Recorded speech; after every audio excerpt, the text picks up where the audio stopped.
House.com.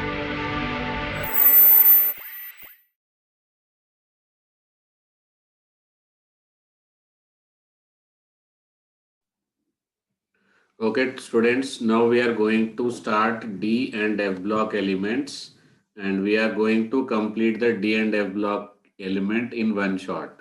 Okay, it is highly useful for those students, those who wanted to prepare in short span of time without losing the marks. Okay, for short preparation after complete preparation from the video lectures, and if you want them to revise in one short span, okay, then this video is going to be highly useful. All this, only those points are covered which are important in the examination point of view, right from the MSET examination, board examination to advanced level. I will emphasize at the places where you have to prepare yourself for the advance, where you have to prepare for the MSET. Likewise, I will be mentioning through the lectures. Okay.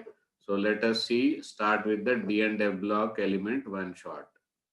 Now, first of all, what is the basic definition? Okay. So D and F block are actually they both are studied together because they are not having much difference in properties. Okay. Why they don't have difference in properties? Because their valence configuration is same. Okay. Now let's start one by one. First we will complete the D block element. After that, at the end we are going to complete the F block element also. Okay. So D block elements are present from fourth period onwards. Okay. People confuse us because we will write 3D. Okay. So 3D series does not belong to third period. Actually 3D is filled before 4S. Okay. 4S and then 4S2, then we will fill up the 3D. Okay. As per the Bohr-Bury rule of N plus L, even though N value is more, N value of 4S is more, but because of the less N plus L value, 4S is filled, then we are going to fill up in the 3D. So this D3 does not corresponds to, this 3 does not corresponds to, this 3 does not correspond to period number. Okay, period number will be fourth period, but we will be filling up the D subshell. This is called as a penultimate shell. What it is called as? Penultimate shell. Okay, n minus 1 shell is called as penultimate shell. Here this 4 is called as a valence shell. 4 is called as what? Valence. Okay, valence shell. That is the difference between the valence shell and penultimate shell. Okay. Now in the D block element, electrons are not filled in the valency shell but filled in the penultimate shell. Okay. So because of that, they start from the fourth period, even though electrons are gradually filled, differentiated electrons are filled in the 3D series. Okay. And there are how many series of the D block element? There are 3 series. Okay. D block elements are grouped into how many series? 3 series they are grouped into. Okay. First series name is called 3D series. It will start from the scandium and end at the zinc. Okay. Next it start from the 4D series. Okay. It starts from the yttrium and ends at the cadmium. 5D series lanthanum to mercury, but actually lanthanum will not be a part of this. After lanthanum, cerium to lutetium, they are considered as a 14 element, right from the cerium to the lutetium, right from the cerium to the lutetium, they are considered as a F block element. So you have to omit. Omit means delete. You should not consider those 14 elements. Only lanthanum is considered as a D block element. After lanthanum, 14 elements will be in the F block series, and 15th element again come back to the D block element. Is this understood? So lanthanum eliminate 14 electron. 15th element will be again D block. From 15th to mercury, they are considered as a D block element. Okay. And these elements are very, very important. Zinc, cadmium and mercury. Why they are important? Because they do not follow one rule. What is that rule? Okay, see here, zinc, cadmium and mercury, they contain completely filled D subshell. There will be D10, okay? And even in their ionic state also, they do not have partially filled D subshell, okay? We remember these three elements, zinc, cadmium and mercury. Okay, so sometimes they may ask why mercury is a liquid or why zinc is a soft, why cadmium is a soft metal. Okay, what will be the reason? Because they contain fully filled D subshell. What they contain? They contain fully filled D subshell. Therefore, they are considered not considered as a transition metal. They are considered as only D block element. Okay. Now, D block elements are also called as transition element. Why we call transition? Because we are transiting. Transiting means moving. We are moving from S block metal to P block non-metal through these elements. There is a transition from the metallic character to non-metallic character. That's why they are called as a transition metal. Is that understood? Okay, next electronic configuration. Okay, so total D block element is covered in 10 groups. Okay, how many groups? 10 group. The group number starts from the third group to 12th group. They start from what? Third group. D block. How many series? Three series. 3D series, 4D series, and 5D series. That is horizontally I was talking about. Now, vertically if I am talking, they are spread over the 10 groups. Okay, now you should have a doubt why they are spread in the 10 groups, because d subshell capacity d subshell capacity is how many electrons? 10 electrons. Okay, so d subshell capacity is 10 electron, therefore obviously they are 10 groups. Okay, and first group and second group belong to S block. Therefore, from the third group of the IUPAC numbering. From third, if you count 10, that will be 12. From third to 12, they are in the D block. Okay. Again, from the 13th to 18th. From the 13th to 18th, they will be considered as a P block. Okay. The different group numbering, is it understood? Now, every group also got some general group configuration. Actually, there are questions regarding the electronic configuration. This is a trick to remember. Okay. If you remember group wise, then easy to remember the electronic configuration of any element. Okay. So third group shows that there should be 3 electrons. Here, 2 electrons from the NS subshell, valency shell, and penultimate shell will have D1, okay, D2, D3, D4. Now here it is supposed to be what? D4, okay. So exceptional configuration are found not only in chromium, it is also found in chromium, molybdenum, and tungsten. Why this exception? Because if I write, it is supposed to be what? It is supposed to be NS2 N minus 1 D4. Okay. This electron changes from here to here to give NS1 N minus 1 D5. It happens to give the half-filled D subshell. Half-filled D subshell is more stable than the D4 subshell. That's why this happens. Okay. It happens with how many elements? Chromium, molybdenum, and tungsten. Next, seventh group.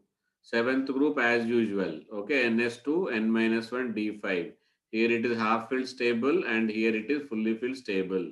Okay, then eighth group. Total number, always make sure that 6 plus 2, 8.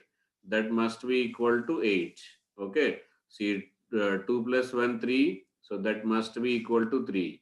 Same way 9. 7 plus 2, 9, so that is equal to 9. Same way 2 plus 8, 10, so 10th group. Okay, up to here there is no exception. Again you will find exception here also, but here the reason behind the exception is not half filled, it is fully filled. Okay, It is supposed to be Ns2, then N minus 1 D9. It is supposed to be Ns2 N minus 1 D9. Okay, but actually it is D9. But this electron transfers from here to here, then it will give Ns1, which is half filled, still it is stable. Now this N minus 1 D becoming N10. So that is fully filled. This is also stable because fully filled. This is also stable because half filled. And there is no problem with the 12th group. So this type of exception found in the copper, silver and gold. So these three important to remember. These three important to remember. So this is the trick to remember the exceptional configuration. Exceptional configuration are found in the chromium, molybdenum, tungsten, where to maintain the half-filled stability. In the 11th group, copper, silver and gold have exceptional configuration. Okay. Very important to try to write it separately and remember them. Okay. Now let's go to the next screen. Okay. General characteristic. Very, very important points I will be underlining so that need not to worry about the paragraphs. Okay. Now let us see general characteristic. Okay, D block element. First of all, there are some special properties shown by the D block element. What are those special properties? They have metallic luster. Luster means shining. And due to the presence of unpaired electron, they are highly conductive. Okay, they are highly malleable. Malleable means they can be drawn into sheets. Ductile, they can be drawn into wires. High tensile strength, when they are pulled, they are not brittle, they are not converted into powders. Okay, and except mercury, this is the main problem. Wherever exception is there, reason will be it is the largest atom with the minimum number of unpaired electron or zero unpaired electron. Okay, mercury is only liquid. These are all properties are applicable to all D and F block element except what? Mercury. Okay.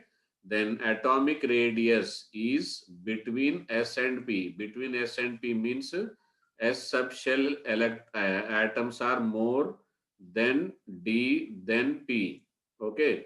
D block elements are smaller than the S block elements of the same period but larger than the P block element of the same period. Intermediate. Is that intermediate meaning now understood? Next. These elements possess high melting and boiling points. Melting and boiling points are very, very, very, very high. Okay. Due to more unpaired electron. If the reason comes, what will be the reason? Due to more number of. Okay. Due to more number of unpaired electron, metallic bond is strong. So bond is strong, therefore melting boiling point will be very high and very high amount of heat required to vaporize, high amount of heat required to atomize and hydration also very much high. This hydration reason will be different, okay, due to high oxidation state. Why they have hydration of ions high? Because of the high oxidation number. Their oxidation number can be like osmium and ruthenium. What are the highest oxidation state? They will show highest oxidation state of +8. Whereas other than the osmium and ruthenium, other elements like manganese, even our manganese can show +7 oxidation number. Due to the presence of higher oxidation number, their hydration energy will be very high. Okay. First ionization enthalpy is higher than that of S block element but less than that of P block element. Same series. Okay. S block ionization energy I am writing here. First ionization enthalpy higher than that of S block element. Okay. So their P greater than D greater than S. Okay. So this is the order of ionization energy. P will be having high ionization energy, then D, then S. Okay. Then these elements are electropositive. Electropositive means metallic, and very important property, show variable oxidation state. They show variable oxidation state. Okay. Then generally these elements are paramagnetic. Okay. Paramagnetic reason also what you will say, due to presence of number of unpaired electron. Okay.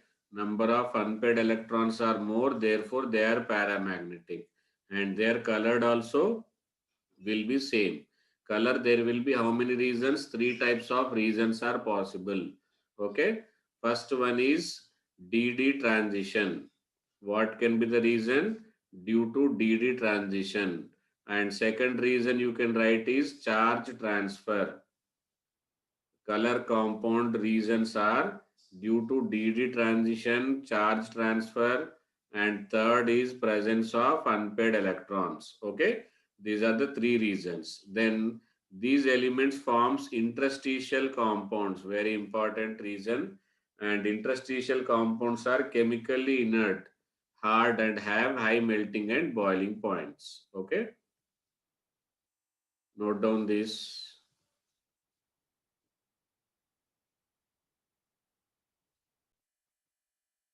Okay, next topic is metallic character. Very important 1 mark question for the board exam. Okay, metallic character. Okay, metallic character. Here, with exception of zinc, cadmium, mercury. These exception I have covered or not? Yes, covered. Okay. All transition elements are much harder and less volatile. Okay. So less volatile, much harder. Okay. Again, this odd volatility depends upon the metallic bond strength. The hardness depends on the metallic bond strength. So metallic bond strength further depends upon what? Depends upon the number of unpaired electrons. Okay. So more number of unpaired electrons, then more will be the hardness, more will less will be the volatility. Okay. So zinc, cadmium, due to presence of fully filled d subshell, they are less harder and they are more volatile. Okay. Although hardness, brittleness is associated with covalent bond between metal atoms, while overlapping of unfilled, that means d orbital, causes covalent bonding. S electron are responsible for metallic bonding. Okay, if they are forming the covalent bond is formed by d orbital, ionic bond is formed by s orbital. Okay, especially see here copper, silver and gold. Do you remember them or not? What is the electronic configuration? There are there is exceptional configuration in copper, silver and gold. Okay, so they have excellent thermal conductor and electrical properties because they have 4s, sorry, not 4s, it is simply ns1. Okay, in the exceptional configuration just now I have explained, to keep the d subshell, to keep the d subshell fully filled, this electron will be transferred from ns2 and it will become as a ns1. Okay, note down this. Now let us see the next topic.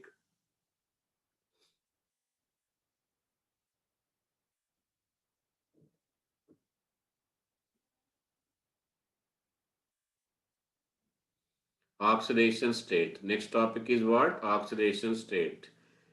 Now in the oxidation state, see, if I write like this, then only you will understand many things. Okay. First question. Which element shows the maximum number of oxidation states? Okay.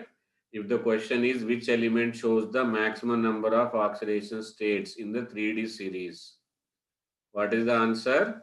Chromium and manganese. See here. 1, 2, 3, 4, 5 and 6. Same way 1, 2, 3, 4, 5 and 6. Okay. So maximum number of oxidation states. Maximum number of oxidation states are shown by chromium manganese. Okay. And highest oxidation state is shown by manganese. Okay. Highest is different. Maximum number of oxidation state is different. Okay.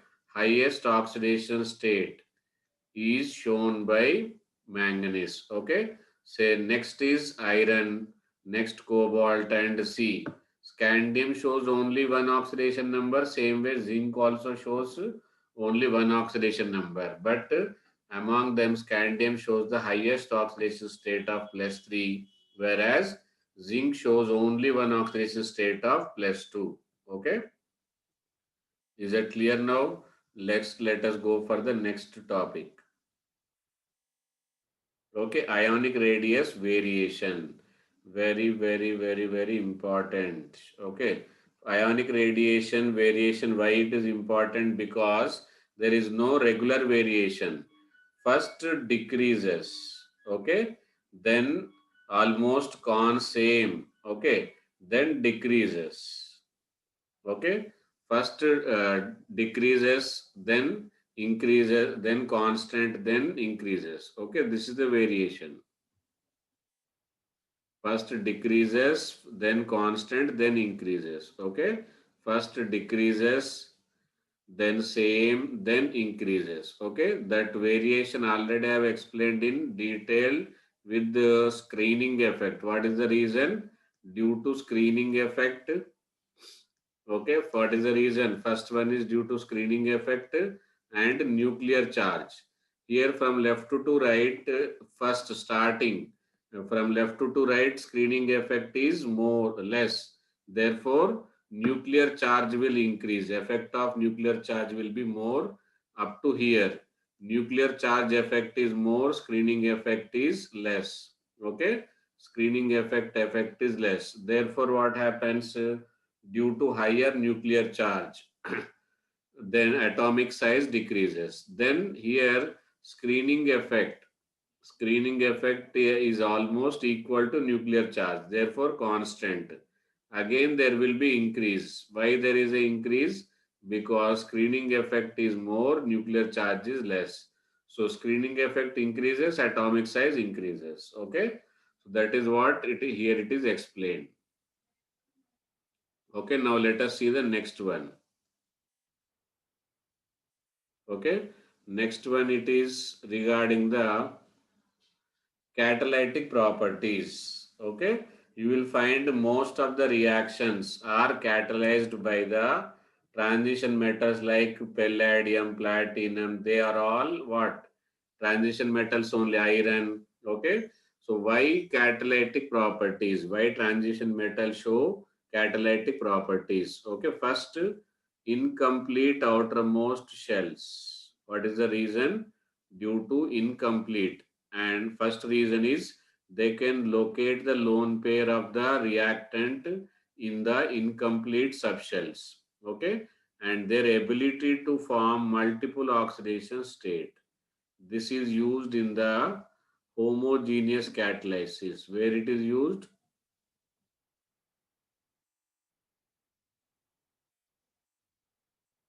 Homogeneous catalysis. Okay, the two reasons. Then transition metals, third reason is large surface area. Okay, so total reasons are three reasons. First reason, incomplete outermost shell.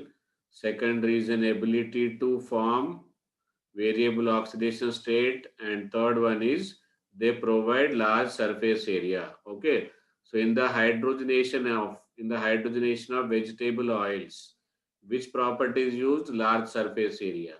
In oxidation of sulfur dioxide, V2O5, there adopt multiple oxidation state. Likewise, different places, different properties are used for the catalytic properties. Okay, basically if you wanted to remember minimum things, this is the main reason, this is the second main reason, this is less important rule. Okay,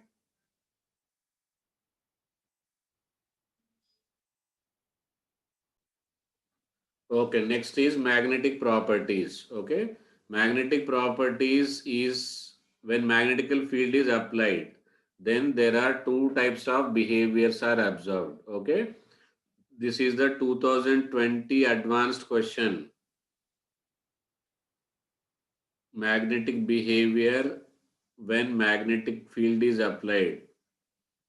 This is a 2020 advanced question based upon this. Okay. First of all, they are repelled. Okay. The diamagnetism and paramagnetism. Okay. Don't worry about the ferromagnetism. Magnetic moment is defined by number of unpaired electron formula square root of n into n plus 2. Units are Bohr magnetons. What are the units? Bohr magnetons. Okay. So if number of unpaired electrons are 0, then it is considered as a diamagnetic. If they are non-zero, then they are considered as a paramagnetic. Okay. We will do some questions based upon the magnetic property. Interstitial compounds are the transition element possess tendency to trap elements like hydrogen, boron, carbon, nitrogen. Like hydrogen will occupy. Actually, this is lattice side, this is lattice side, this is lattice side, this is lattice side. This is empty space. Okay. Empty space is called as interstitial compound. Hydrogen will occupy, boron will occupy, carbon will occupy, nitrogen. These are the small atoms which can be placed or fixed in the empty spaces also. Okay. So like TiH 1.7, these are non-stoichiometric. Okay. Non-stoichiometric, I think you remember or not. Their ratio is fixed. Okay. In the defect also we have studied in the solid state non-stoichiometric and it is 0.56. And their properties, first property, they are very hard. Okay, they have high melting and boiling point. This was the question which was given wrong. They are chemically reactive. No, they are chemically inert. But when they are compared to pure metals, when they are compared to pure metals. So this was the wrong option given that time. So in the previous year question, PYQ, previous year question was wrong option was chemically reactive. There it was given. Okay. So this is all about the interstitial compound. Now let us see the next one. Next one is one compound and its extraction we are going to study. Okay. So let us start with the iron. Okay.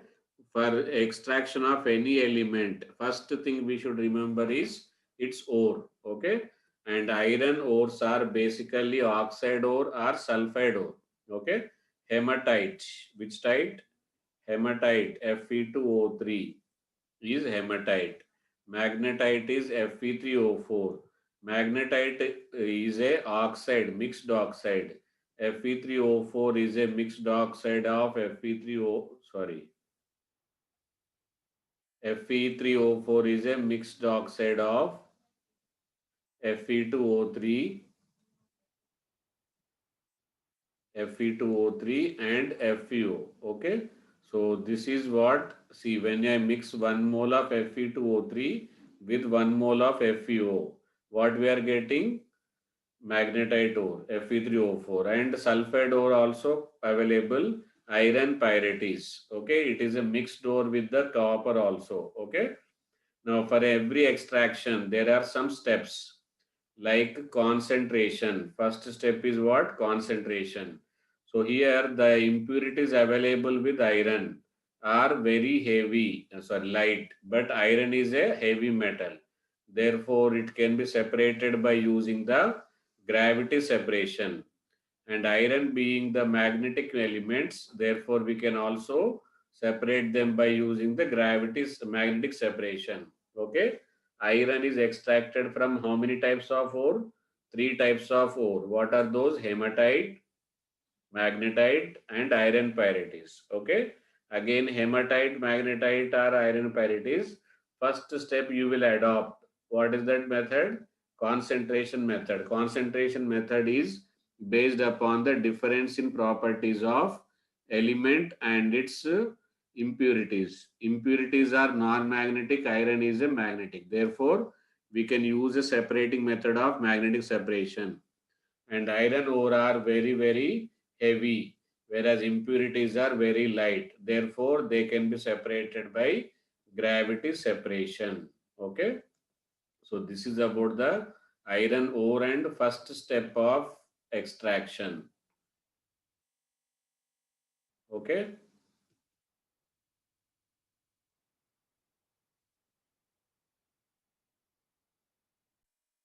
Okay, after concentration and oxidation, okay, then we are going to reduce that metal oxide to the metal. Metal oxide to metal, it is done by the carbon monoxide or hydrogen. Okay, so here this oxygen is taken by the carbon monoxide. Most of the people have false information that carbon is a reducing agent. No, carbon monoxide is a reducing agent in the blast furnace. Okay, and steel is obtained by which process? Bessemer process. Wrought iron is obtained by which process? Pudding process. Okay, and what is this? CaO is flux. CaO is flux. SiO2 is gong. Okay, and what it is called as? CaSiO3 is called as, very good, slag. Okay, or it is called as slag. Flux plus gong is equal to slag. We wanted to remove the silica impurities. For that, what we add? Calcium oxide we will add. So calcium oxide will react with the silica to form infusible. This is called as a word they will use. What is that word? Infusible. Infusible means it is solid, it is insoluble, but it will float over the liquid. That's why it is called as a slag. Okay. Now these three things you will remember. Okay. First one is, in the blast furnace, Fe2O3 is reduced to iron by using the carbon. We will add carbon, but carbon as it is, it will not participate in the reaction. It will be reduced by the carbon monoxide. First our carbon added, coke we add, that will react with the oxygen to form carbon monoxide. So that carbon monoxide will reduce iron oxide to iron. Okay. Next, hydrogen will reduce. Okay. So these are the preparation methods. Okay. First is what do you call? What is the first one? Concentration method can be gravity separation or magnetic separation. Second method is conversion into oxide ore. Like sulfide ore is there. If sulfide ore is there, then it is done by the roasting. Otherwise, it is done by the calcination. Okay. Now, then it is converted to iron. This iron is separated by using the slag. Okay, by in the form of the slag. This slag will protect the molten iron also. This slag will protect the molten iron also. So what is the starting iron we obtained from the furnace? That is the pig iron. Okay. Pig iron is converted into wrought iron by using which process? Pudding process. Okay. And pig iron is converted to steel by using there are total how many types of iron? Iron are total four types. Okay. First one is pig iron, which is the basic form from which all other forms are obtained. Second one is wrought iron. Okay. And next one is cast iron. Next one is steel. Actually, steel is deliberately added with some impurities. Okay. To get our required properties. This is about the smelting.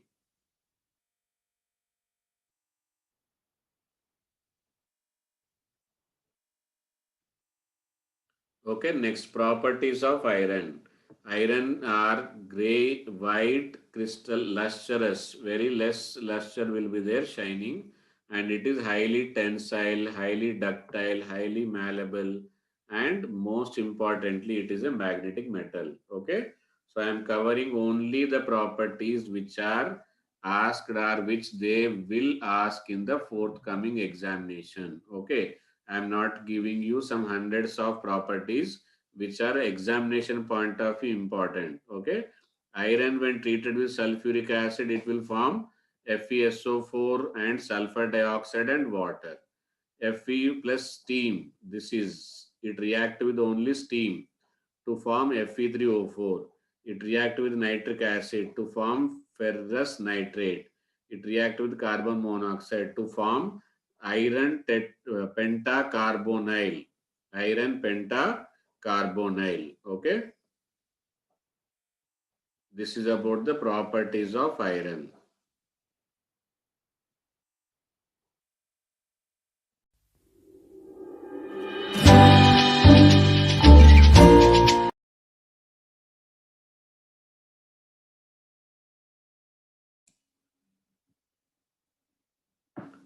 Okay, next compound of iron. Next compound of iron is ferric chloride.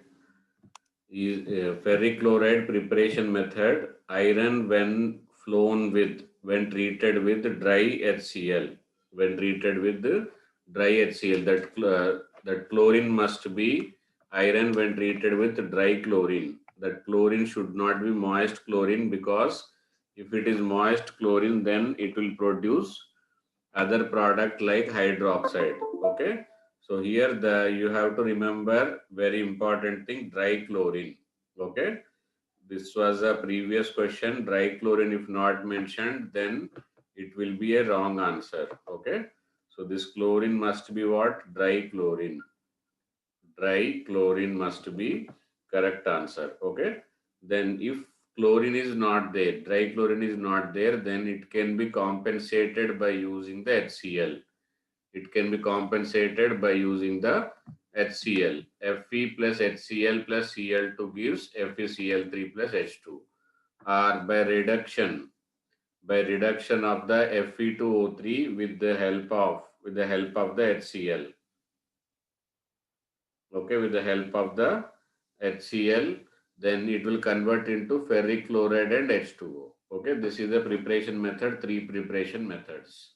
Now let us see the next one.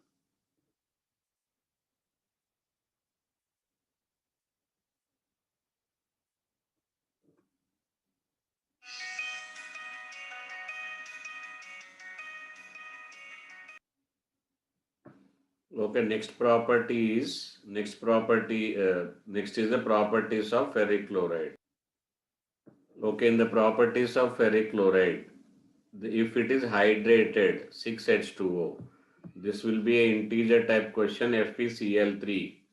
FeCl3 is associated with 6 moles of water molecule, and it is yellow color, deliquescent. Deliquescent means on absorption of water, it is converted into solution.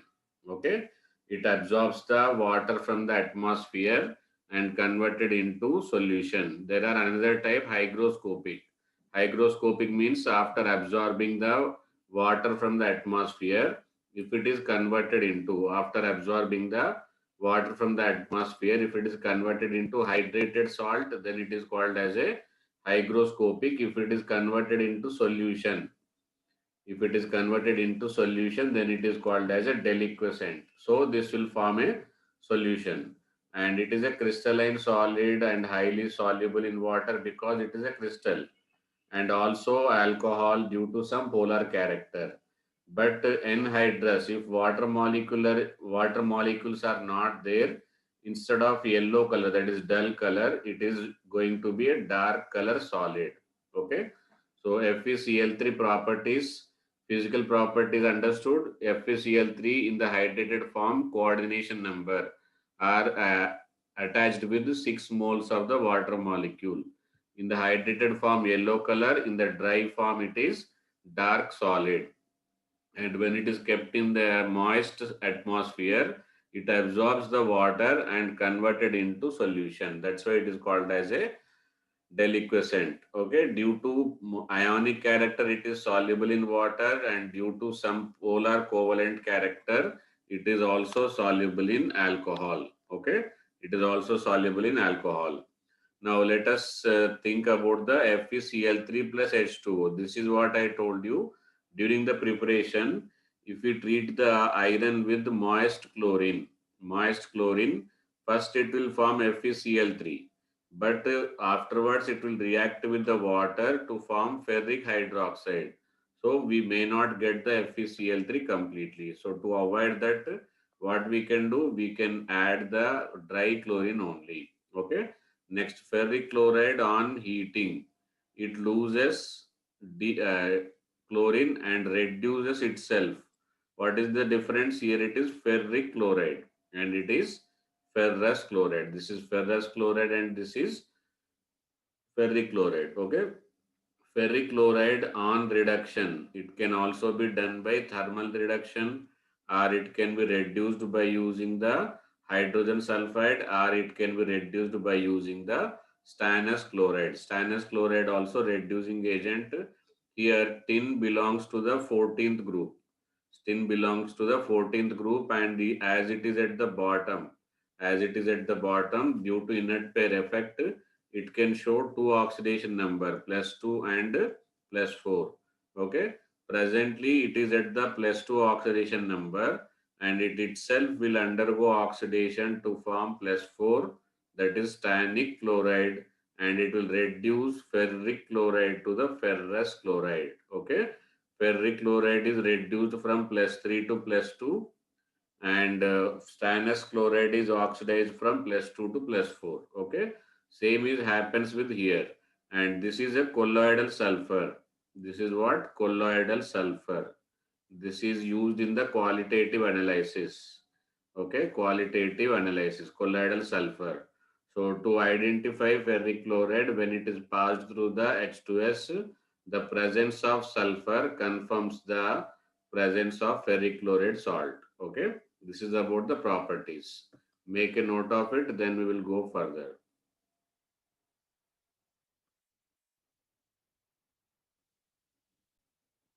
Okay, next topic is ferrous sulfate. Ferrous sulfate is very famous as a green vitriol. It is very famous as what? Green vitriol. Commercial names are very important. There is another compound called as a blue vitriol also. Okay, I think you know that. If you don't know, you can study further. Okay, so ferrous sulfate is called as a green vitriol. Okay, and formula is FeSO4. Here it is 7H2O associated with 7H2O. These are all nowadays very important for the integer type question. Okay, and it is prepared by the double displacement. Double displacement in the sense, see first as CO2 plus H2. CO2 plus H2, first it will form as a H2CO3, carbonic acid, but carbonic acid being unstable, it will decompose to give H2O and CO2. Okay, so this is the product we got this one. Now this iron treated with sulfate to form the ferrous sulfate. Okay, and this is more important KIPS apparatus. For this reaction, the equipment used, the apparatus used is called as a KIPS apparatus. Okay, so this was once a NEET question. So nowadays it can be any examination question. Okay, simply the apparatus in which ferrous sulfide, what is this? Ferrous sulfide, SULPHIDE. And why I am telling you about ferrous? Because oxidation number is +2. Okay. So ferrous sulfide when treated with sulfuric acid forms ferrous sulfate and hydrogen sulfide will be emitted. Hydrogen sulfide. Okay. So this is about the preparation of ferrous sulfate. Most important thing in this, you will remember two things. What are those two? Green vitriol, you will remember 7 moles of water molecule, and second thing is KIPS apparatus. KIPS apparatus is used for preparation of the ferrous sulfate, commercial preparation method. Okay. Now let's go with the next slide. Properties. Okay, in the properties side, it is a green crystal. That's why it is called as a green vitriol. Actually, vitriol is word used when sulfate is anion. Okay, like apatite family. Apatite family, I think all of you are aware. When phosphate is there, then it is called as apatite family. Same way, NO2 is there, NO3 is there, then it is called as something like the sulfate. If it is available, then it is called as a vitriol. Okay, and green color it is, that's why it is called as a green vitriol. If some sulfate is blue color, then it is called as a blue vitriol. So I am giving you a hint which is called as a blue vitriol. So green crystalline solid and soluble in water, and soluble in water, and efflorescent. What is efflorescent? It loses the water to the atmosphere. It loses water to the atmosphere when it is exposed. And isomorphous. Isomorphous means crystalline solid. There are two types of, you can say three types, not two types. You can say isomer. Okay, first one is the isomer, second one is allotrope, and third one is a isomorphous. These three are similar words related one with another. Okay, but isomer is used for the molecules. Allotropes are used for the elements. Isomorphous are used for the crystalline. Okay, molecules having same molecular formula and same crystalline structure, then they are called as a isomorphous. Okay, same way isomers means molecular formula same but different structure. Element is same but different structure, allotropes. Okay, so this is the related term we can revise along with this. Okay, now it is a green crystalline solid soluble in water, efflorescent and isomorphous with MgSO4. That means its structure of FeSO4.7H2O is same as MgSO4.7H2O. So when it is heated to 300 degrees Celsius, it loses. Efflorescent means loss of the water of crystallization. This is called as a water of crystallization when and converted from hydrated salt to anhydrous salt. It is converted from hydrated salt to anhydrous salt. Okay. Now ferrous sulfate is when heated will converted into this sulfate will loses. This is very important. You used in the qualitative analysis. Okay. Sulfur dioxide. Sulfur dioxide is a pungent smell, irritating smell, or you can say pungent smell. Okay, SO2 and SO3 oxides of the sulfur are produced. Next, ferrous sulfate when treated with another important compound, more salt. Okay, try to make a notes of green vitriol. Okay, more salt and whatever the important commercial compounds I am telling you, all you should remember by writing. Okay, ferrous salt. This is an example of the double salt. What it is? It is an example of double salt. Okay, double salt does not lose the properties of every ion constituted. When you test for the iron, you will get iron positive test. When you test for the NH4 positive, you will get the positive test for NH4 positive. Same way, you will get positive test for sulfate also. That is called as a double salt.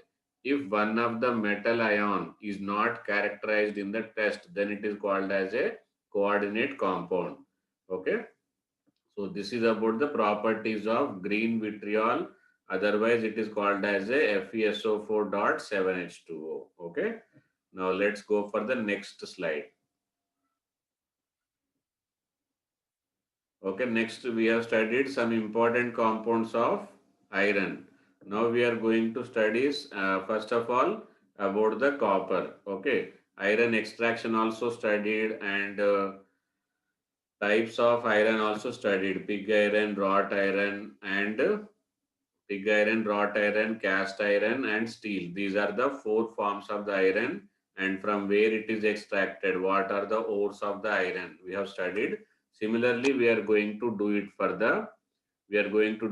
the copper also. Okay, copper extracted from the copper pyrites. Okay, so copper pyrites. There only I told you FeS, it is called as a iron pyrites. Okay, and copper pyrites also Cu2S. Okay, but CuS, sorry, copper sulfide. When they both are available together, then it is called as a copper pyrites. Okay. Then copper glands. Don't get confused with these two. It is cupric sulfide and it is cuprous sulfide. And cuprite Cu2O, malachite CuCO3 dot COOH whole twice. These are the ores of the copper. These are what? Ores of the copper. Okay. Now let us see the next prayer. After the ores, what we should learn? Very good. We should learn about the preparation or extraction. Okay. Let us see the extraction. Okay. So whatever the extraction of the copper will be same as the iron. Okay. Because combined ore, once you separate the iron and sulfur at the same time, what you will get? Copper you will get. Okay. So let us see about the properties. Extraction of copper will be from the copper pyrites along with the iron. Okay. Next properties of copper. It is a reddish golden colored metal. I think all of you have seen copper, so need not to worry about the color. Okay. Reddish golden color. Okay. And it is soft, and more important property is malleable and ductile. Okay. So here one more important, best conductor. Who is the best conductor? Silver is the best conductor. Okay. And second best conductor is copper. Best conductor is silver. Then after that our copper will come. Okay. But still we use copper as a conductor because of the cost effectiveness. Even now copper also replaced by the aluminum in the conductor. Okay. Otherwise, if you want the best conductor, it should be of the silver. Okay. So then molten metal absorbs sulfur dioxide. That is copper, when it is in the molten form, it absorbs the sulfur dioxide. Like here example, copper in the molten form absorbs the sulfur dioxide, and also if it is carbon dioxide is available, what is this? CuCO3 dot CuOH all twice. It is one of the ore. Just now I have discussed what is the name of this. CuCO3 dot CuOH. Okay, in this slide, you will remember what are the things. This conductor, order of conductivity, silver is the highest. Okay, and this is malachite. Same way, CuSO4 dot CuOH whole twice. This is how it is absorbing the sulfur. Sulfur dioxide, it absorbs to form CuSO4 dot CuOH whole twice. And most important thing, okay, why it is important thing? It will give you the reddish brown colored gas. Reddish brown colored gas of NO2 will be evolved. Okay.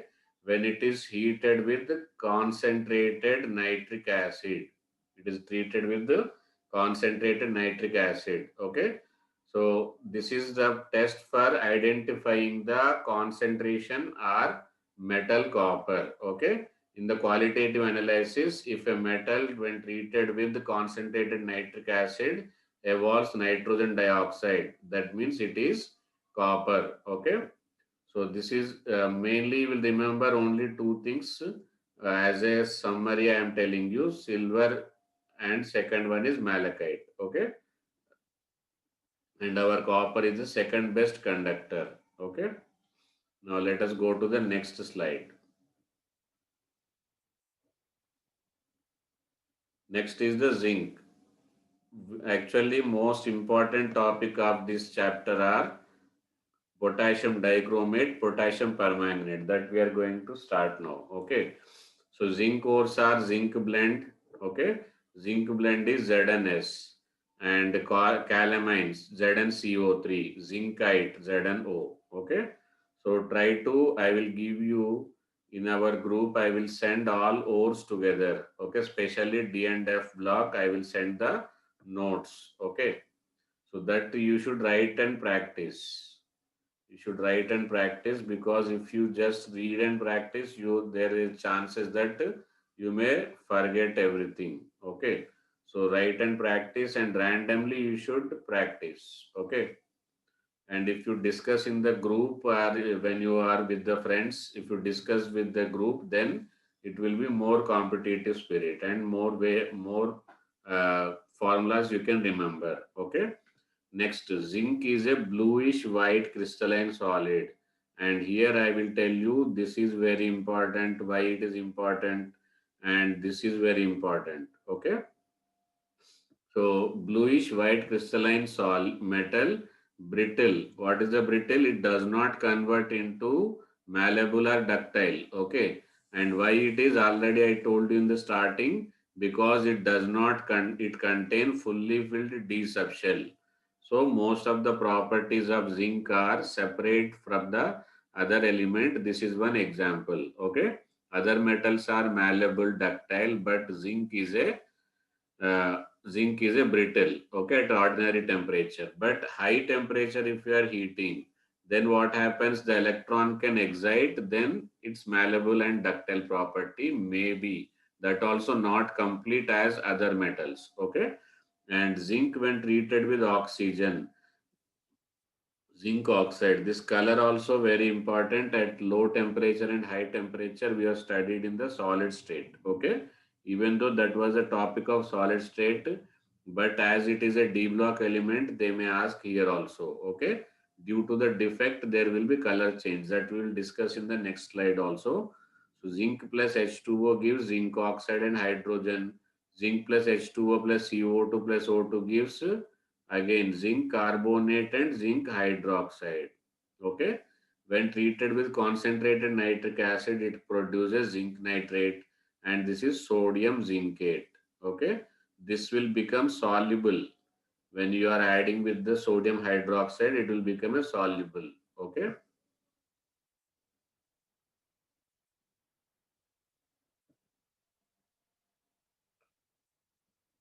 Okay, next compounds of zinc. Now here see that color property which is more frequently asked here. It is a white, light powder and insoluble. On heating, it becomes yellow in color. Okay, due to which defect? Question will be of the D and F block, but answer is in the solid state. Zinc oxide is white means colorless only we can say. As per chemistry, white means it is colorless. At low temperature it is colorless, but high temperature it is yellow in color. Due to which defect? Due to which defect? Okay, this yellow color is due to metal excess defect. Actually what happens at low temperature? This is the plus 2, that is zinc 2 plus. This is the minus 2. Zinc oxygen. Okay, this is zinc plus 2. So likewise, this will be a ideal crystal at room temperature or low temperature. But when it is heated, this oxygen will be removed as a half O2. Okay. So, but oxygen is removed as a half O2. These two electrons, okay, these two electrons will be somewhere in the interstitial solid. Okay, so that it can be what it can be electrically neutral. The very condition of any defect is that it should be electrically neutral even after defect occurs. See here, which is more now?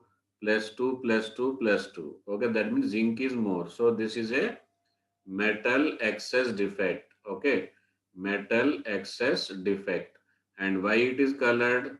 Because of this two electron, unpaired electron, presence of any time presence of unpaired electron will give the color. So this is a color because of this unpaired electron. And defect, what is the defect? Metal excess defect. When it will happens, oxygen is evaporated. For that evaporation we require to heat. Okay, this is the zinc oxide.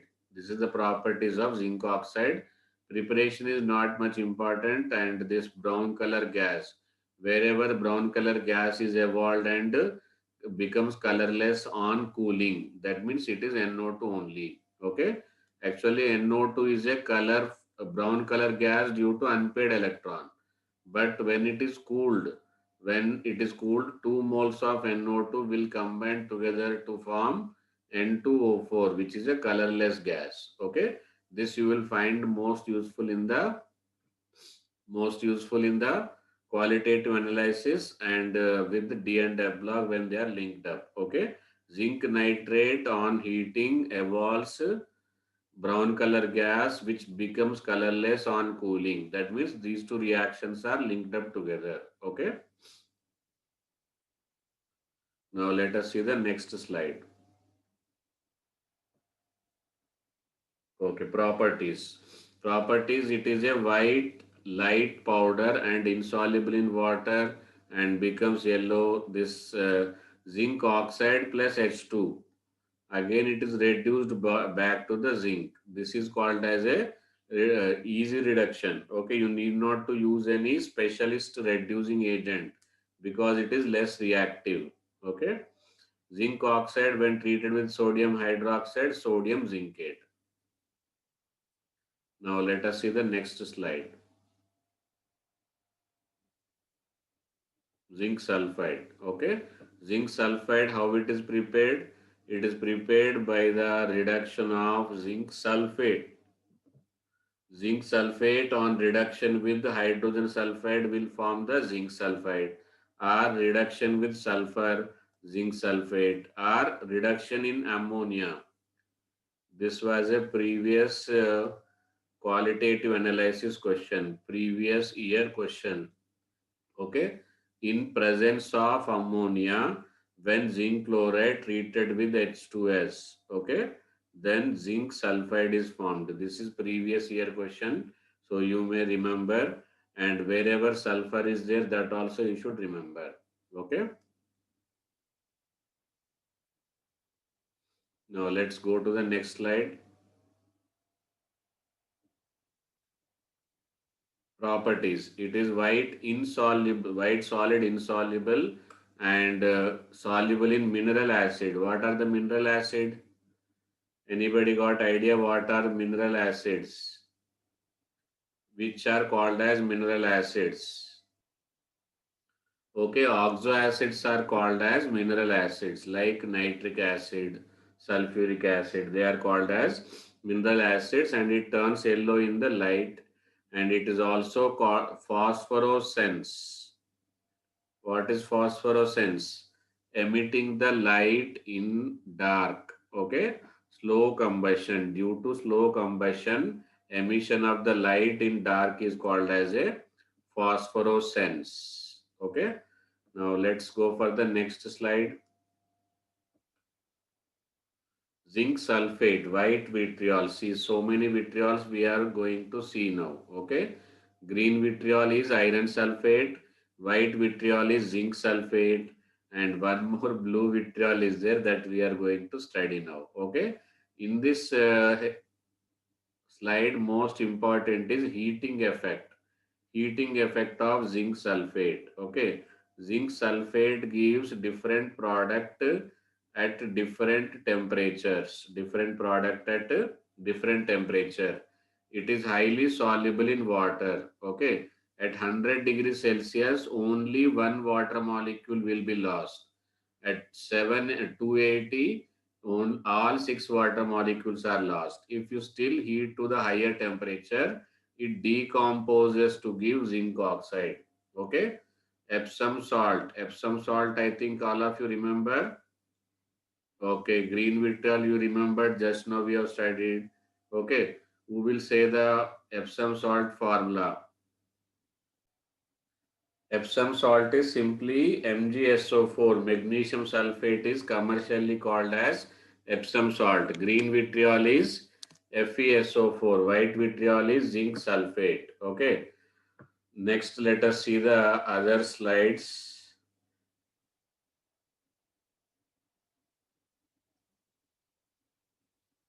Okay, mercury.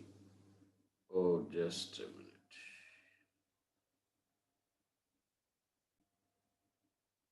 Okay, next one is mercury. Mercury only ore you should remember. As it is a one shot video, only exam point of view. Complete details explanation is already done with the proper explanation and previous year questions already discussed. This is only just for the short revision. If anybody got explanation complete they want, then they can check with the complete details. Okay, that I will give you in the description box. You can go through it. Okay, so ore of the mercury is cinnabar. Cinnabar is HGS. Okay, and anyhow, inorganic. The best way of studying inorganic is listening and involving yourself. Okay, so then if you read from the book, then that much effective remembering you may not have. Okay, and next topic is alloy formation. Alloy is a homogeneous solid solution. Actually, alloys are not considered as a solution, but frankly speaking, they are also solution only because it is a mixture and homogeneous. What are the solution definition? Solution is a homogeneous mixture of two or more components. Both conditions are satisfied by alloys. That's why they are considered as a solid solution. Okay. Then transition metal. Why transition metal forms alloys? That reason will be transition metals have approximate same size. So because of the same size, one crystal lattice can be occupied by the other metal very easily. Okay, they can fit into others crystalline structure very easily. Like brass, copper and zinc, their both size is almost same. So in the crystal lattice of copper, zinc can easily fit. Same way bronze, copper and tin. Okay, so due to same atomic size of the metal, transition metal can easily form the alloys. Okay. This was a reasoning question. I think all of you remembered. We have discussed this previously also. Okay. Now copper sulfate. Okay. Copper sulfate is another compound of copper. This is called blue vitriol. Okay. Now you can write all vitriols together. White vitriol, green vitriol and blue vitriol. Okay, white vitriol is of the zinc sulfate. Okay, green vitriol is of the iron sulfate. Blue vitriol of the copper. But one more difference is there. Here dot 7H2O. Here dot 7H2O. But here it is 5H2O. Okay, sulfate is common. Vitriol means sulfate. Sulfate is common. Okay, but number of water of crystallization are less in case of the blue vitriol. Okay, CuCO3 dot CuOH when treated with sulfuric acid, this copper sulfate will be formed and it is associated with 5 moles of water to form the blue vitriol. Okay. Another way, simply when cupric oxide treated with sulfuric acid also it forms the copper sulfate. What it will form?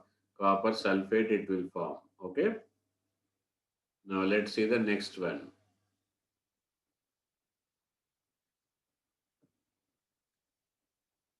Properties of copper sulfate. Properties of copper sulfate already blue vitriol because it is a blue colored crystalline solid and fairly soluble. Fairly soluble means highly soluble in water and at 750. This is not much important, but zinc compound is very important. Okay, three different temperature, three different product. Okay, so the temperature with respect to product you should remember. Okay, then copper sulfate decomposes only at 750 degrees Celsius to form the cupric oxide when treated with. This is very important, and this one in the qualitative analysis we have discussed this reaction. It was a previous advanced question. This is a previous advanced question. Okay. So previous advanced question means this year it can be mains question or it can be NEET question. Okay.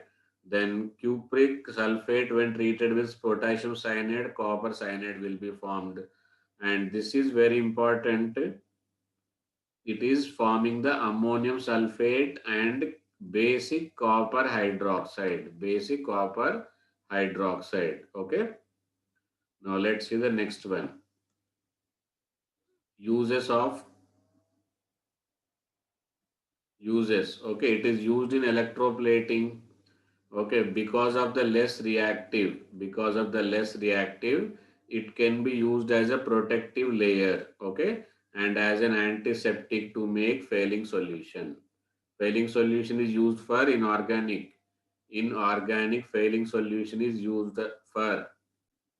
Okay, Fehling solution finds use in organic as a distinguishing agent. Okay, Fehling solution, Benedict solution, and Tollen's reagent. These are the three reagents which are used for distinguishing aldehyde and ketone. Both aldehyde and ketone have the same molecular formula, so they must be separated. Okay, reddish brown precipitate will be formed. Now let us see the next slide. Potassium dichromate. Here comes the most important topic. Okay, and what are the important topic where you should concentrate, and it is completely explained already. Here we are going to study only in the examination point of view. Okay, only short notes. So ferrochrome ore, what it is called? Chrome ore when treated with sodium carbonate. It is also called as a fused. What they will use? Fused with sodium carbonate. This is very important, and they both are sodium Na2CrO4 and Na2Cr2O7. And there was a question about this reaction of conversion of sodium chromate into sodium dichromate, or potassium chromate into potassium dichromate is a oxidation reduction like that. Okay. Actually, there is no change in the oxidation number. Here, chromium oxidation number is +6. Here also, chromium oxidation number is +6. Okay. And one more thing you should remember. First, we will prepare the sodium chromate. Then we are converting into the potassium dichromate. Our aim is to prepare potassium dichromate. So we can directly use here K2CO3. But why we are not using? Because K2CO3 will be soluble and that does not form potassium chromate. Okay. That's why first we will form the sodium chromate and easily separate. We can easily separate this. Then treated with the potassium chloride. Then it is a double displacement reaction. Okay. Sodium will be replacing potassium. Potassium will be replacing sodium. That's why potassium dichromate is produced. Okay. These are the two things you will remember. Yellow colored is sodium chromate, and sodium dichromate is actually color is not because of this metal. It is because of the charge transfer. Okay. This color question also it will come. What will be the reason? Due to charge transfer. Okay. Due to charge transfer will be from oxygen to metal, metal to oxygen. Okay. So that I will explain through the structure. Next slide is the next slide of the structure that we will come to know. Okay. Now let us see the next slide.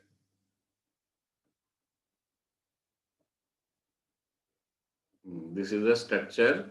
Very important, and only important I am covering. Okay. Without wasting time, only important things are I am covering in the last moment. Okay. Sodium dichromate is more soluble than potassium dichromate. This is the reason. First, we will prepare the sodium dichromate, then we treat with the potassium chromate. Okay. So, chromate and dichromate are convertible. Very important.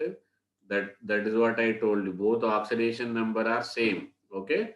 But they can convert from one at the different pH. Therefore, they are used as a redox indicators. What they are used as? They are used as a redox indicator. Okay. So potash chromate ion. In chromate ion and dichromate ion, both sp3 hybridization. Hybridization is same. This is one tetrahedra. Here it will be two tetrahedra fused together. What will be together? Two tetrahedras are fused together. This is another tetrahedra. Okay. So bitetrahedra is the dichromate structure, and single tetrahedra will be the chromate structure. Both are sp3 hybridized, and bond order, equivalent bonds. This type of question will be there. Okay. Bond order here, this will be always single. This will be always single. but this can be double and triple. Okay. So these three bonds and these three bonds, total these six bonds are equivalent. Okay. Equivalent bonds. Question was about the equivalent bonds. Equivalent bonds are how many? Equivalent bonds are how many? Six. Okay. But here equivalent bonds are all four are equivalent bonds. Okay. And because of that, it is going to affect on what? Bond order. Okay. And one more thing you should remember, this bond angle, even though this is oxygen also sp3 hybridized. Okay. This oxygen is sp3 hybridized, but bond angle here, it is more than, question was this one also, more than 109 degree 28 minutes. Okay. Actually, if lone pair are there, it should be less than 109 degree, but it is, this bond angle is more than 109 degree 28 minutes, because this bulky repulsion between them is more effective than the lone pair repulsion. Okay. So this slide is very important, many points are covered, so don't forget to revise this. Next, properties. Okay. These three reactions, if you remember, then you can answer any question of the reaction with potassium dichromate. Okay. What is that? First one is potassium dichromate, chromate in acidic medium converted into +3. Okay. This is the main reaction. So everywhere it will happen same. See, in H2S also acidic medium. Okay. And iodide is converted to iodine, and sulfide is converted to sulfur, stannous converted to stannic. Okay. Next.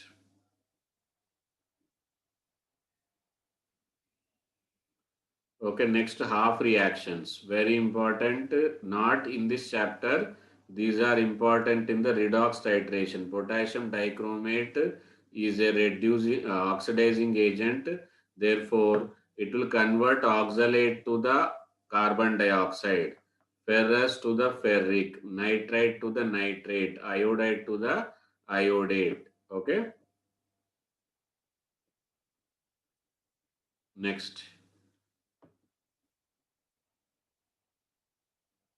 Uses. It is used as an oxidizing agent and in volumetric analysis, where it is used in volumetric analysis, and it is used as a mordant in dyes, leather industry, hardening of film, cleansing glass, and used as, very important is chromyl chloride test.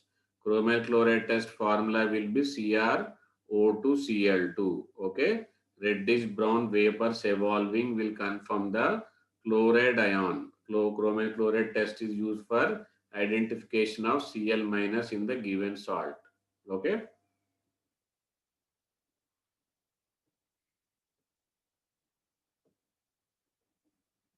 Okay. Next is potassium permanganate, KMnO4. It is prepared in two steps. First, it is potassium manganate. There it was sodium, three steps: sodium chromate, sodium dichromate, potassium dichromate. But here it is only two steps. Okay. Here it is aerial oxidation. In place of this aerial oxidation, we can use carbon dioxide also. This is what potassium manganate, not permanganate. This two is there. So because of this two, it is called as a potassium. What it is called as potassium manganate. Okay. Now it is converted to, then further it is treated in the acidic medium. It is treated, then it will be converted into permanganate. Okay. This is potassium permanganate. Here it will be only one potassium. Okay. One potassium is there permanganate, two potassium are there manganate. Okay. Now next one,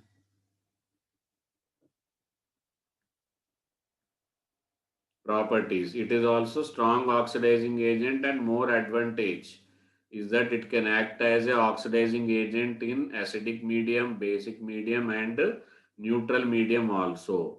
Like in sulfuric acid, it will be converted to, here it is +7 and converted to +2. So equivalent factor will be what? 5.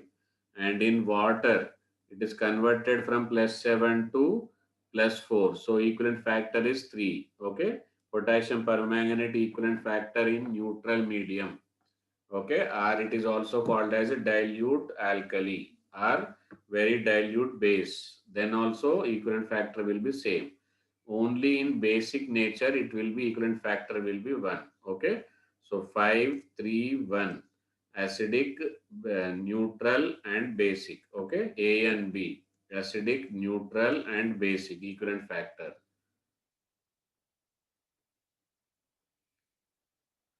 Okay. Next one.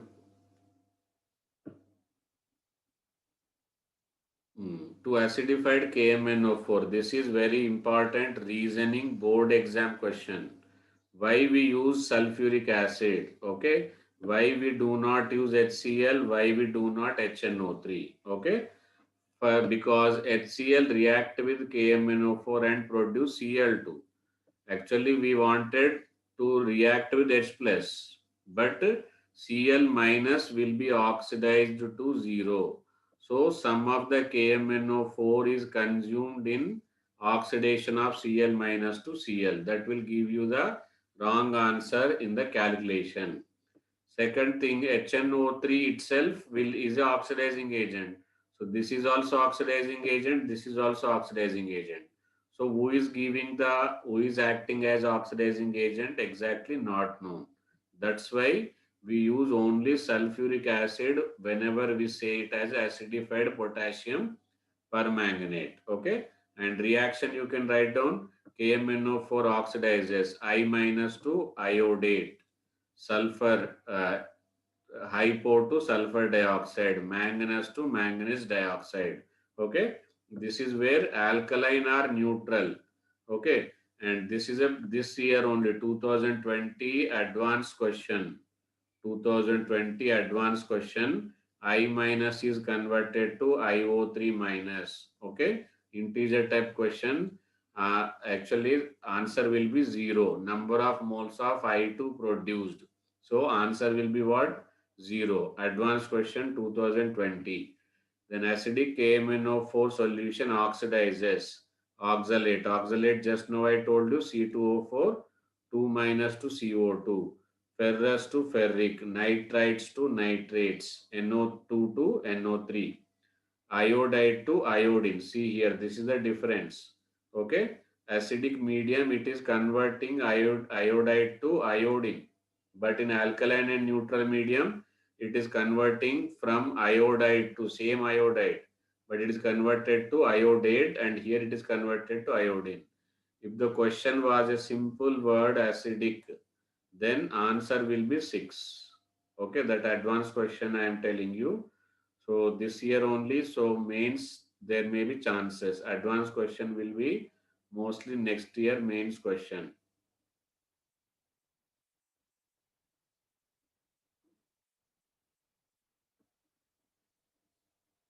Okay, now structure. Here also sp3 hybridized, sp3 hybridized, sp3 hybridized. Okay, and how many? All 4 bonds are equal.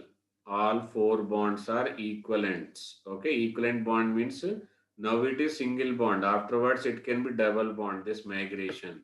Again, this color is due to charge transfer. I forgot to tell you what is charge transfer. See, this negative charge will be here to here, negative to metal.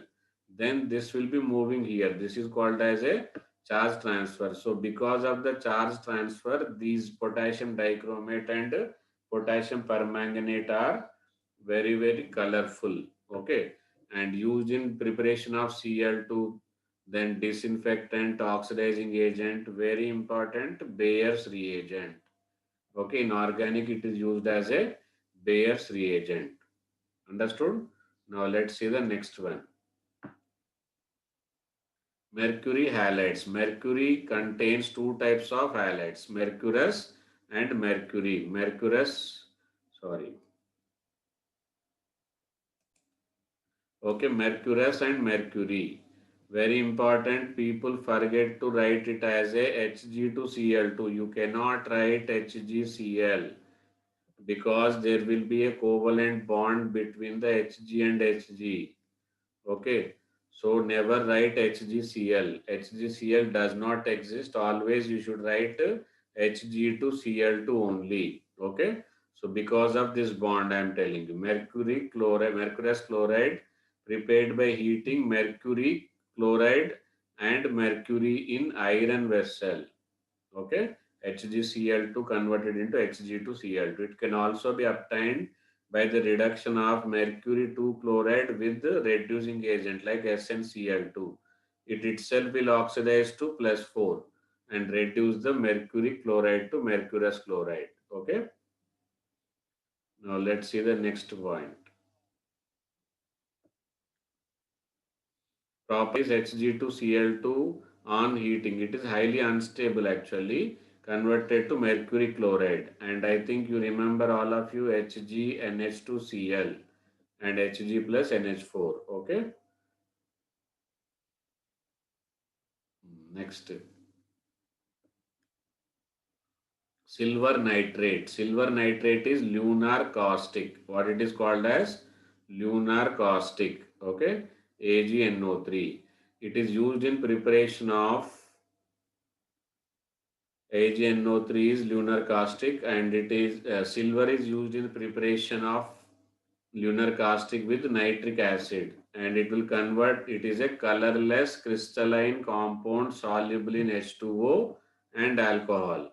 Wherever less reactive metals are there, they are covalent, therefore they are soluble in alcohol also. Okay, why it is called lunar caustic? Because when it is exposed to light, it decomposes. Okay, and because of the decomposition only, it must be kept in a brown colored bottle so that light cannot enter into that. Okay, and silver nitrate, silver plus nitrite will form silver nitrate on red hot heating, but when temperature is greater than, this nitrate is converted into nitrite. Okay, and it is reduced to metallic silver. See, this is silver nitrate, this is silver, it is reduced by using metals like highly reactive metals than this, copper, zinc, magnesium, they can reduce. Okay, and it can dissolve in excess of KCN to form potassium argentocyanide. Potassium argentocyanide, KCN. Okay.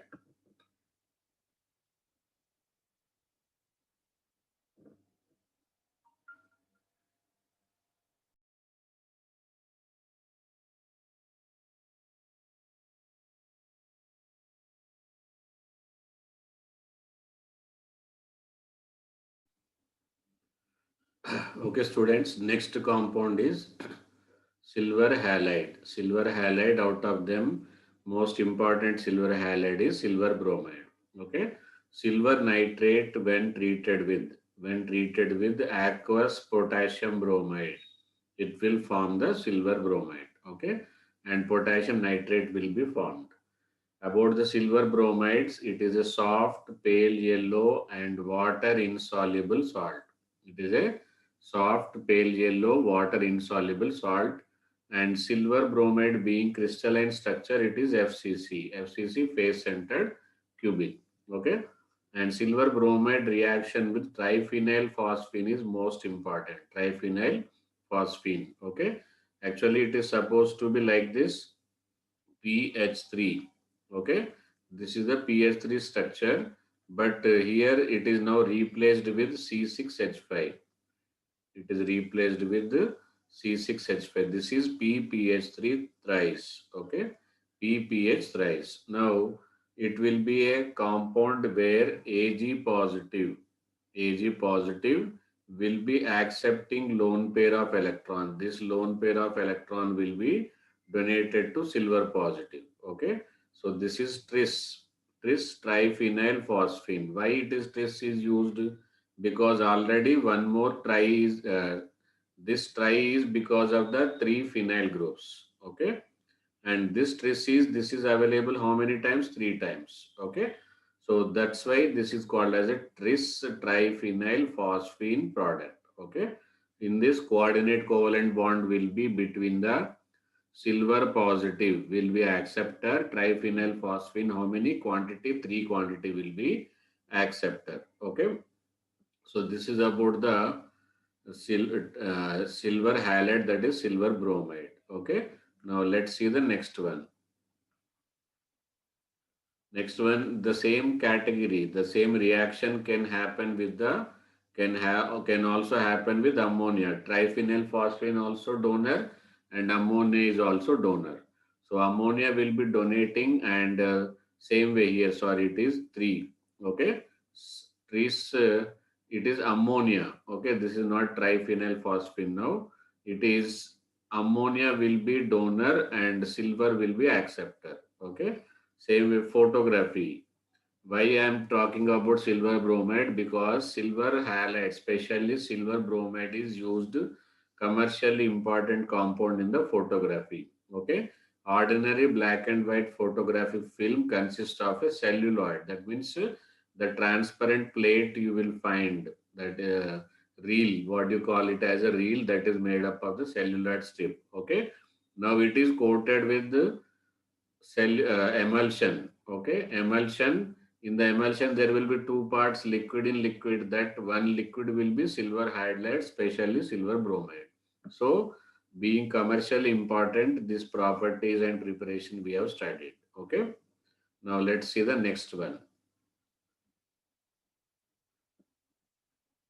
Next one is inner transition element. D and F block. D block are called as a transition elements. If within the transition elements only you will find F block elements. Okay. Like lanthanum. Okay. Lanthanum is a sorry. Lanthanum is a lanthanum is a D block element. After that 14 elements, after that 14 elements are F block elements. So after lanthanum 14 elements again D block elements. So it is between the two D block elements. That's why it is called as a inner transition element in the transition elements. Okay. So like in transition elements we have studied three series, 3D series, 4D series and 5D series. Here we have two series. Okay. 4F series and 5F series. So 4F series are called as lanthanide, 5F series are called as actinide. F blocked elements are further divided into two series, lanthanide series and actinide series. So lanthanide starts from the lanthanum. Lanthanum is element. 14 elements after the lanthanum are called as lanthanoids. Okay. Lanthanoid is not a element. It is a group of how many elements? 14 elements combined together. Now their general configuration will be 5D0 to 1 6s2. This 0 to 1 is used when there are chances of half filled and fully filled. Otherwise this will be 1. Okay. If one electron, if it is transferred to 4F subshell, wherever it will become half filled or fully filled, that time this will be 0. When it will be 0, when there is a chance of increasing the stability of 4F by making it half filled or fully filled, likewise, that time electron will be transferred, that time it will be 0. Otherwise, 4F 1 to 14, 5D 1 is the mostly found and 6s2. Okay. Lanthanides are silvery white and soft metals. Okay. But they tarnish rapidly in air. Tarnish means they lose their shining. When it is exposed to the atmosphere for a longer time, they lose their silvery white. That is shining, they will lose it. Okay. So let us see the next one. Lanthanoids we have studied. Now let us see the next part. There is a variation of atomic size. Very, very important topic of this entire chapter. Lanthanide contraction. Okay. What is lanthanide contraction? Lanthanide contraction is continuous decrease. Okay. Ionic and atomic size. Not only it is atomic size, especially trivalent ionic size. That is plus 3 ionic size. As we move from left to right, there is a decrease in atomic size and ionic size. What is the reason? Due to increase in nuclear charge, but electrons are not into the valency shell. Here we will fill up 6s2, then 5d, then 4f. Okay. So outermost electrons are same. But if I write one electron, one proton will be increasing. One proton increases, but electron attraction will be on the two electrons only. Therefore, effective nuclear charge will increase. Therefore, attraction will be more and contraction will takes place. Okay. So these hydroxides are lanthanide hydroxides are ionic. Once they are ionic, obviously they will be basic because they lose OH minus. Okay. And basic strength, this is very important. Basic strength, this is called as a consequences of lanthanide contraction. Okay.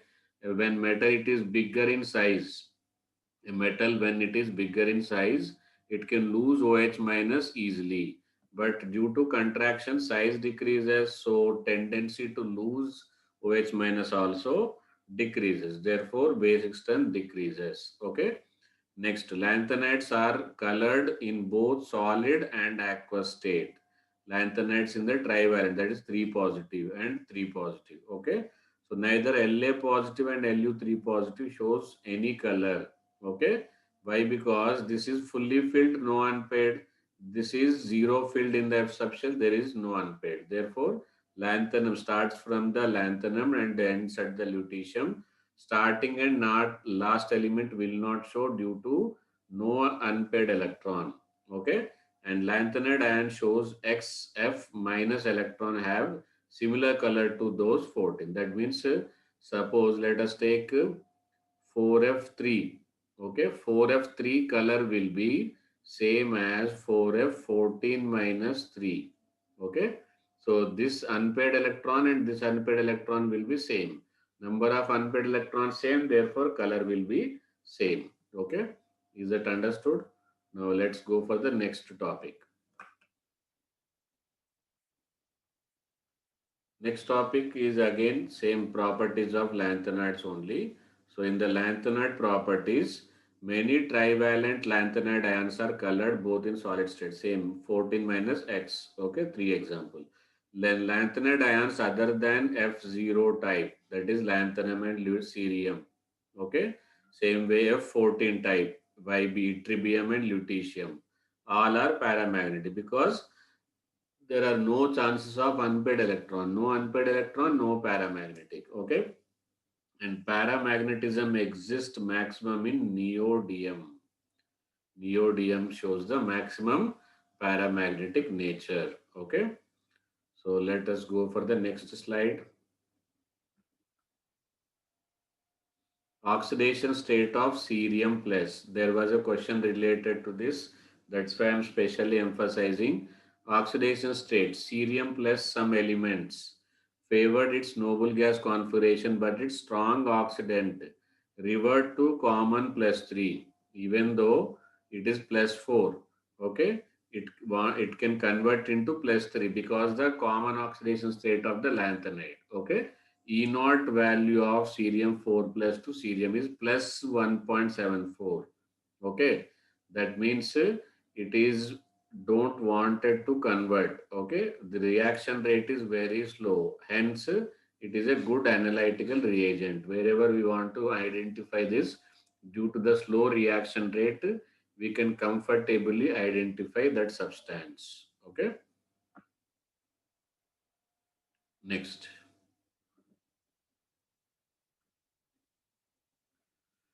Okay, this is also important properties. Only those I am covering important properties which are examination and before the examination you wanted to study. If you have more time, better to go for the individual chapters, individual lectures. Okay, promedium, nibodium, TB, terbium, diasporium also exhibit not only cerium, that it also exhibit plus 4, but only in oxide. Oxide means with oxygen, due to its high electronegativity, it can show highest possible oxidation number. Whereas europium, EU2 positive formed by losing 2s electron. There is no contribution by the F electron. Okay. and its F7 occurs. Why? Because it does not occur plus 3. The D subshell electron will be transferred to F and it possesses the half filled configuration. Okay.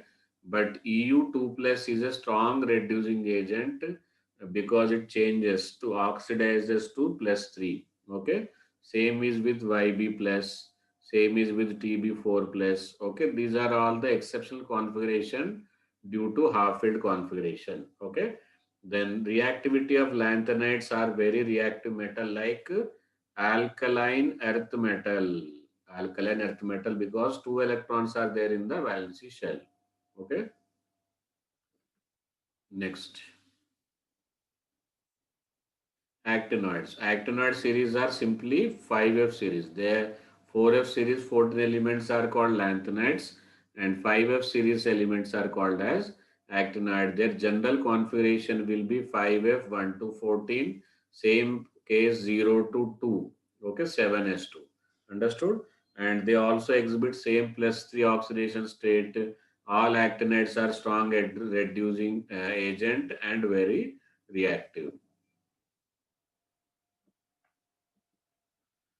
Properties. This we are going to study again in the differences.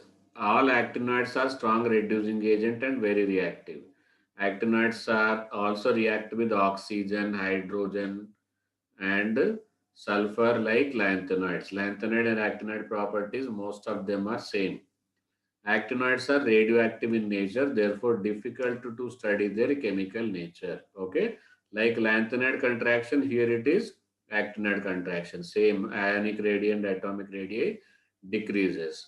Allocation of 5F or 6D electron in actinide is more uncertain than allocation in the 4F. Okay.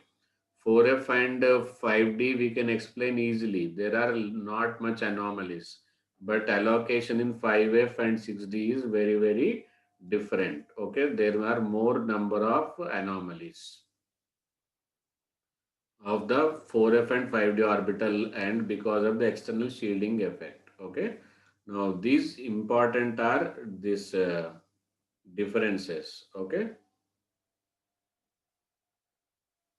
Okay, lanthanides, these elements show plus 2 and plus 4 with plus 3. And these elements not only plus 2 and plus 4 plus 3, they also show plus 4, plus 5, plus 6, even plus 7 other than the plus 3. Plus 3 is common to both of them.